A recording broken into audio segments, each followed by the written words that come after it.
Hello everyone, welcome back to another Live at 5 tour. I am your host, curator Kevin Adkisson, coming to you from the Cranbrook Center for Collections and Research. And today I am back at the Frank Lloyd Wright designed Smith House, and I thought that as we get ready for the tour season to start up, we'll be launching public tours, in-person tours again this Friday, September 11th, through the Thanksgiving weekend. I thought I would give you all a behind-the-scenes look of how we get ready to open the house museums here at Cranbrook. There's a lot of behind-the-scenes work that goes into preparing the houses, from making sure that the plumbing works and the heat systems work and the alarm and the security system work, to making sure that the landscaping is looking beautiful, which it is looking better than it has in many years, possibly since the Smiths were taking care of it themselves, as Fleur Detroit has completely restored our Frank Lloyd Wright, Thomas Church, and Melvin Smith landscape. But I wanted to give you the sort of curatorial eye view of how we reopen the house museums. And my colleague Leslie Mayo, the registrar, and myself, the curator, have been working hard cleaning the houses and caring for the collection objects. Normally, we do a deep clean every spring in April before the houses open in May. This year, of course, we could not clean the houses. Not only did we not open for tours until the upcoming weekend, but we also weren't even allowed to be inside of these buildings. I came by once a week to make sure there weren't leaks, but we did not do any of our usual deep cleaning. And so I thought it would be interesting to take you through some of the tools of the trade and some of the sort of best practices that we use at the museum. I must say, after learning all of these care and handling practices at Winterthur when I was in graduate school, I apply them to my own life and find that I am happier with generally how I clean and maintain things. The biggest lesson that you'll probably learn today is that all of those products that you see at Target or Home Depot to help clean your house, you really don't need. You're really kind of over cleaning everything. And so I am not a conservator. That is a whole different discipline that is also taught at Winterthur. I went through the history and culture side of Winterthur, not the conservation side. But I learned a lot about the care and handling of objects. And when I don't know the answer to something, I can reach out to a proper art conservator. The main difference between an art conservator and myself is that they studied for a lot longer and they have degrees in chemistry, which I do not, as well as art history, which I do. So if you followed along yesterday, you'll know that I did do this same Live at 5 on Instagram, but I think people thought it was interesting. And all of this week, I am dedicated to cleaning these two houses, the Saarinen house and the Frank Lloyd Wright Smith house. And so I want to take you behind the scenes in how we are preparing them for tours. So when we think about the outside of the house, beyond the landscaping, Frank Lloyd Wright did not want to use paint or plaster or any type of artificial material. And so outside there are just 4 materials visible: concrete, which we don't do anything other than sweep; the brick, which we will have to make sure is clear of plant life; the wood, which we want to make sure is looking clean; and then glass, which is cleaned by a contractor that sadly has not come yet. I thought they would be here before Friday, but the windows are looking a little rough, but that is not part of my cleaning schedule. What is maintaining the wood. And this wood is Tidewater red cypress. It grows in swamps in the Carolinas. It is not a very common wood to use today, but it was beloved by Frank Lloyd Wright because of the rich red color and because of its resistance to rot. And so it gets harder and harder the longer that it has been milled and exposed to oxygen. To keep it from turning gray, like a Cape Cod shingle-style house might turn gray, you do have to treat it. And unfortunately, once you start treating the wood to keep it this golden color, you have to keep treating it. Eventually, it would weather to a lovely shade of gray. And Frank Lloyd Wright homeowners are sort of divided down the middle, whether they have a gray house or whether they keep it golden. We will keep ours golden, but every 10 years we have to give it a treatment with a product that gives it this golden stain that soaks into the wood. That was last done in 2011, so we're coming up on needing to do it again. But our annual and sometimes semi-annual cleaning is something that is much gentler on the house. We use what is called Orvis paste, which is a type of detergent. It's a neutral detergent, so it has a near neutral pH. It's aniotic and it's a synthetic sulficant, and it's a wetting agent. And so basically what it helps to do by being a sulficant is that it breaks down the bond between any type of dirt and oil and the water. And so it's working just like a very, very mild soap to help anything that's on the house wash off the house. We also sometimes use tail and mane horse shampoo, which is an equally neutral and gentle shampoo. We put 1 tablespoon of this into a bucket, spray some water in, and then we use these green brushes, which are incredibly soft. It feels almost like a makeup brush. It's so soft because what we don't want to do is scratch any of the wood. And so I did this last month, and already the oak trees are starting to leave more pieces, but you can see it sort of just scratches off. And so we hose down the wood to wet it, and then we use the Orvis paste and just gently shampoo all of the woodwork. And so we've done the front and one side of the house. We won't get the rest of the house done before the tour season, but that's sort of how we treat the outside, just to keep it glowing and looking clean. And in certain places where the house hadn't been cleaned, the oak trees, the residue has hurt the stain. And so this is something that we'll deal with as part of the 10-year cleaning. Now, one important lesson that I hope you learn from today's Live at 5 tour is that when you are working with an art object, and it goes for anything in your own collection, anything that you love, you want to try and maintain it with the least aggressive solution to the problem. And so if you are trying to clean your dishes after dinner, if you don't need to run it in the dishwasher, if you can just wash it by hand, because the dishwasher is much more aggressive. If you are trying to clean a painting that you like, never use any type of chemical on the surface of the painting. Dust it with a cloth. After that, you could maybe use a Q-tip and some water and see if you can get some dirt off. After that, take it to an art conservator. Really just don't clean your painting. But if it's a pot, if it's something and it's looking sticky, looking dingy, try and do the least amount of work possible, or the least aggressive cleaning possible, and then you move up to the next step. And so if I'm cleaning the house and I'm cleaning the bricks that are in here in the carport, well, they don't really get dirty. And so I can just use that Orvis shampoo and the hose and just brush them down. However, other bricks do get covered by little vines and other plants that we try to keep them off the house. And so I have a series of tools that I turn to that are going to be slightly more abrasive than the brushes. And the first is just a walnut shell scour pad. And scour is kind of the wrong word because I don't want to use anything that is going to actually scratch like you would use on sort of baked on lasagna. If it's that scratchy, it's going to hurt the building. But the walnut shell pad is an organic material. Walnut shells are naturally abrasive. And so I use this if any of the vines have climbed on the house and I need to get their little tendrils off.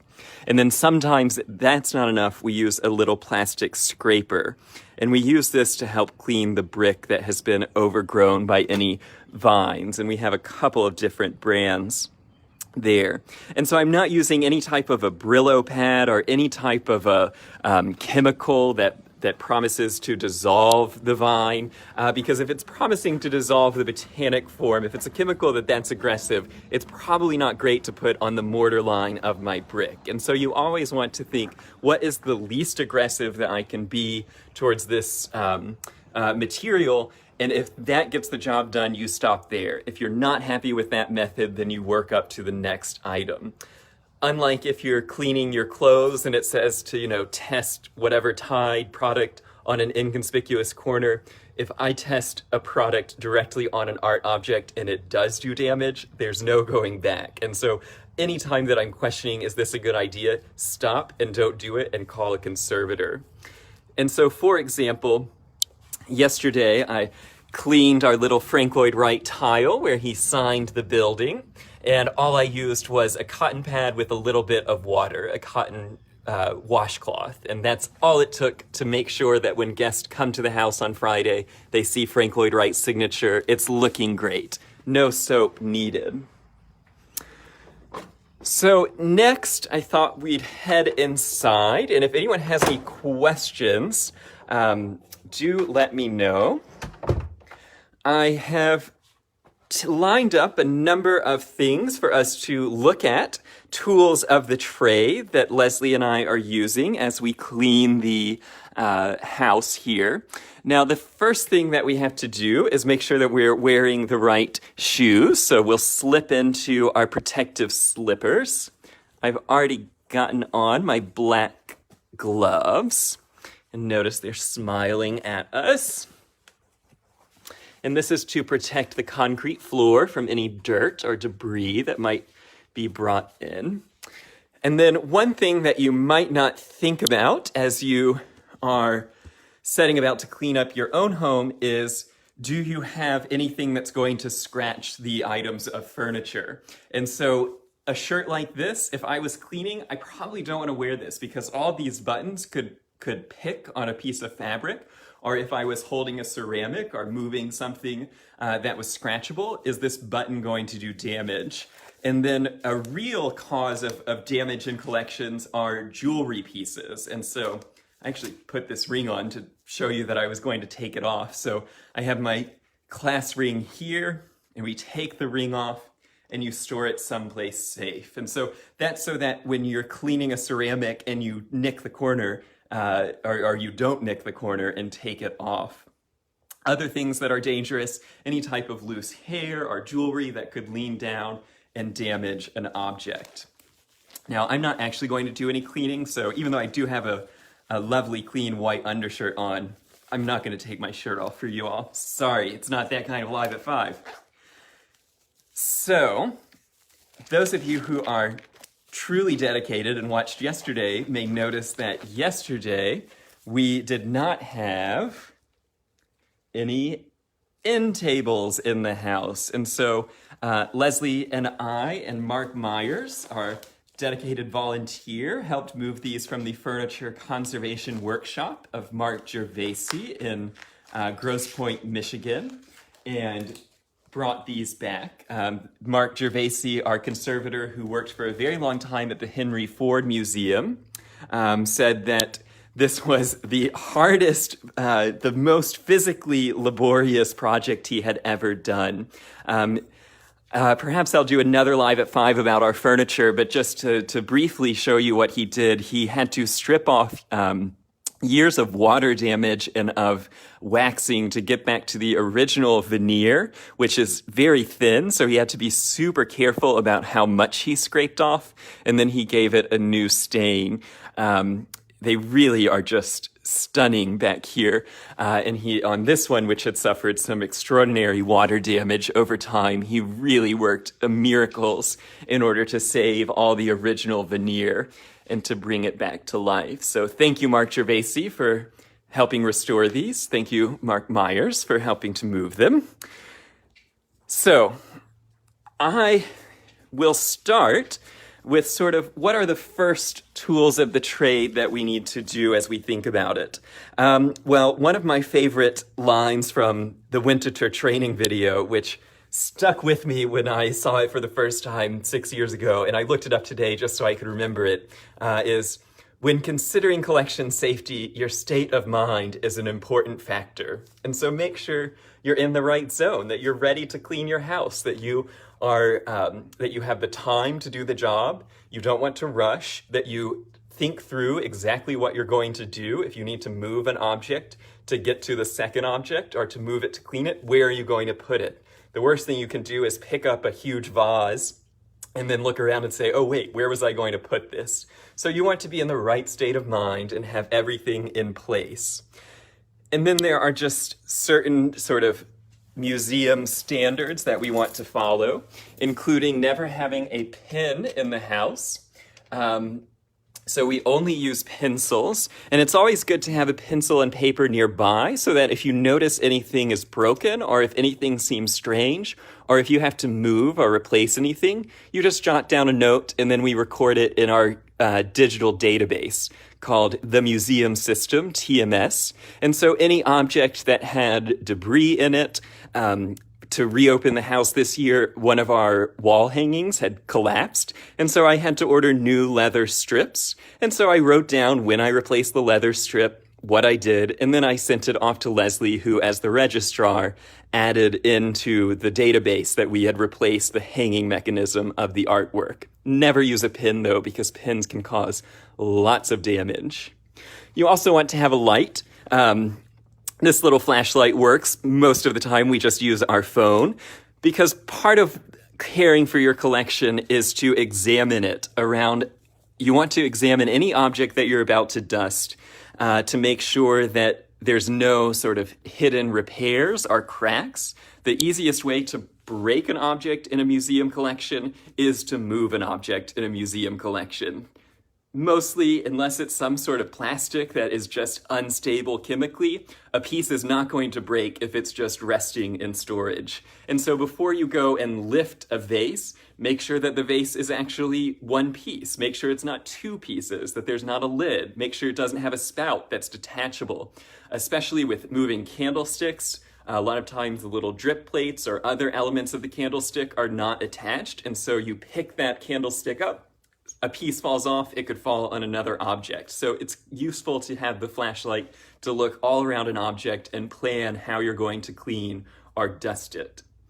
So we have our shoes on, we have our pencil, we have our light, we have our gloves on. There's no food ever in a museum. And then we're now sort of ready to get started. And so we've examined the object. Oh, I did bring over two different types of gloves, or we had them here in the house. You can either handle an object with cotton gloves, which we use new cotton gloves if it's an art object, or washed cotton gloves, nitrile or latex gloves, or bare hands. And I'll talk about which is best for which type of object. For the most part, at Cranbrook, nitrile gloves are always what we use.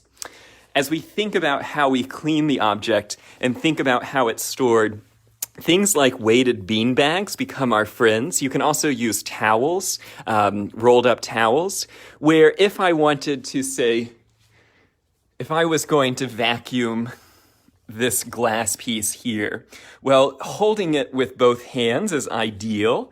But if I'm vacuuming it, I can't necessarily hold it. And so if it feels unstable, I would honestly never try and clean this object on this shelf. So I would prepare a place. In this house, we have a folding card table that we bring out, and we put on the card table a padded blanket and then a sheet of neutral acid-free paper. We would set the glass object down, and then we would hold it in place using these weighted bean bags to make sure it doesn't roll off the table or get otherwise damaged. So another tool of the trade. Now, what are we using when we dust? You can use an assortment of tools. Dust itself, yesterday on the Instagram tour, I said it was a great protector, and that is true to an extent. Dust is not necessarily the worst thing that can happen to an object in the way that water is, but dust is damaging eventually. It is damaging as well as unsightly, and it can damage an object if the object is wooden or has a sensitive surface. The particles in the dust can actually abrade and scratch the surface. It can also absorb moisture and cause corrosion on metal objects, and then it can also harbor nutrients that attract insects and mold. So most of our cleaning as we get the house ready is we're looking for visible spider webs and dust, but generally speaking, we want to keep our objects in the house dust-free. It is a lot harder to keep a house dust-free, like Saarinen House or Smith House, where we don't have any sort of climate control. And so at both of these houses, on a day like today, where it was all of 60 degrees outside, it's perfectly comfortable in the house without windows open. But most tours, we have all the windows open with screens. And so the houses do get pretty dirty. And generally, our conditions are not ideal for works of art. And so it's a little different than if we were a museum that did have an air filtration system. We would have much less dust to contend with. When it comes to actually getting it off the object, you can use a cotton cloth like this. Make sure it's non-abrasive, that it doesn't have any type of decoration or any type of sort of scrubbers on it. Never use silicone on an object in either a sort of spray like a Pledge that's silicone-based. Really just never use Pledge. The cotton is great because the particles in the cotton are what locks the dust in. And so Pledge is doing that synthetically with a chemical, and you really don't need that. Whatever you're dusting with, a good way to test if it's a good dust cloth is to just take it and dust a mirror. Don't use any Windex or anything. Just rub it on a mirror or rub it on a window and see if it leaves any type of residue. If it leaves any residue, don't use that cloth, because that is going to leave a residue on the object that you're dusting. Now, if you're dusting something that's more sensitive, for instance, these pieces by Otto and Gertrude Natzler, which have these volcanic glazes, if I just took the cotton cloth to that, it's not necessarily going to do much because the cotton isn't going to get in and get all those holes. And so you can use a natural bristle brush. You want to use soft and long bristles. This is a makeup brush. And so you would use this brush to to move the dust away, and then you would want to set a vacuum cleaner on your working table, and you essentially would dust into the vacuum. And so you're sort of pulling the air across the object, dislodging the dust with the makeup brush, and then it's sucking the dust away from the object. I must say, we don't do a ton of dusting with our little brushes, because a lot of times if you're working at that level, you may need to send the piece to a conservator. And we do use the brush. I shouldn't say we don't use it. We just don't have that many objects that require it. The sort of next level of detail that we get into are using cotton swabs. And so we would use this with a neutral water or with spit. And we would take this and we would clean inside the pieces. Now, that's actually something that is beyond what I'm comfortable with. So I might do that if there was a conservator here working with me, if that was a student from Winterthur who was doing their internship, or if it was some other professional who was more skilled with working in such a complex piece as this Glenn Michaels. Really, when these need to be cleaned, we would take them down to Cleveland to the Inter-Museum Conservation Associates, and they would use Q-tips and other specialized tools to work these pieces out. What we wouldn't ever want to do is just take a Swiffer duster or a cotton rag and go over these pieces, because you have to think about how is that cotton going to interact with all of these sharp edges. And so even though we Swiffer lots of things in the houses, we wouldn't want to pull a Swiffer over something sharp like that and then have 1,000 little fibers coming off of it. But we do use the little cotton tools, especially when things like the architectural fireplace at Saarinen House, getting all those tiles cleaned. Just a little bit of distilled water and the Q-tip will really do miracles. Occasionally, you also need to use a compressed air duster and just spray out. We try not to do that, though, just because it is a slightly more aggressive way. So if we can do it without using the chemical, we will. And then the next tool are Kim wipes. I'm sure there's a non-trade name. And what's interesting about these is that these are sort of it's impossible for these to shred. I'm missing the word that I need here. But whenever you're cleaning something that, when you take a paper towel over it, it leaves 1,000 little paper particles behind. Kim wipes won't do that. So they stay fully intact. And so we use this with, again, just water or just air. We would start without any water and see if just by wiping it, we can clean the object. Then there's also microfibers. And so microfibers can be useful as long as they're not silicone-based, but synthetic microfibers are another way of cleaning an object. Never underestimate the power of a dustpan and broom. A lot of what we do is sort of maintenance cleaning. And so when our guides are giving tours of the houses and people trail in dust at Saarinen House, where we have a modern carpet right in the foyer, we ask our guides to vacuum, especially during the fall and winter, to just immediately get any salt, leaves, or debris. Here at the Smith House, where we have a concrete floor we don't want to run a vacuum over, we just ask that the guides go through and dust up any remaining sort of pebbles or leaves. But my favorite tool in our arsenal is something that maybe you have at home. If not, you can pick one up at Target or Kroger, anywhere. We keep tons of these around because we have lots of dusting to do. And so this tool, the Swiffer Duster 360, and I do like using the 360 because it has more bristles. It's a synthetic cleaner.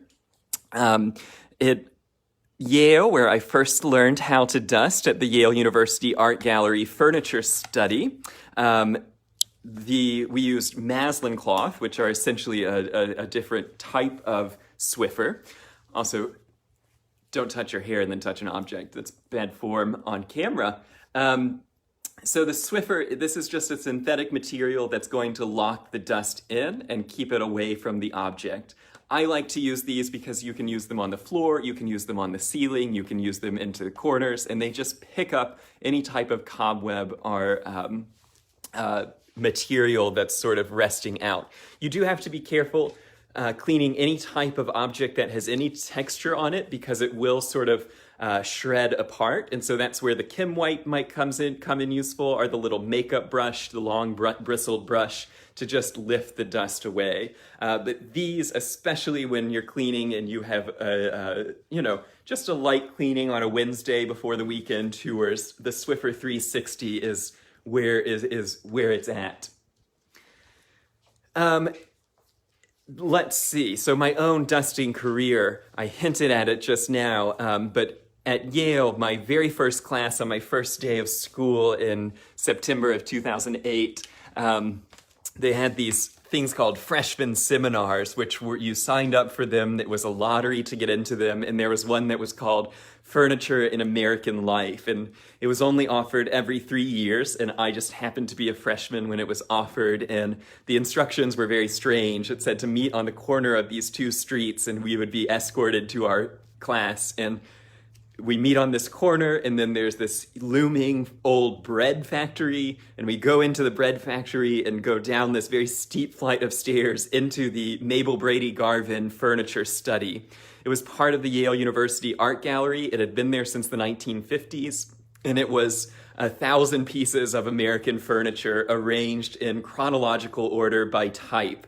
And on the first day of class, they said, does anyone need a student job? Because we're looking for dusters. And so my friend Casey Blue James and I became dusters, and we dusted all 4 years, eventually working up to other jobs like working on the books and then working as researchers. But that was what I did to sort of zen out in college, was just go down and take care of all of these priceless works of art and gently dust them aisle by aisle. And by the time that we would finish one row, you would ready to start the next one, and then you get all 7 rows done and the dust has come back to the first item. So I have a special place in my heart for dusting and the care of objects.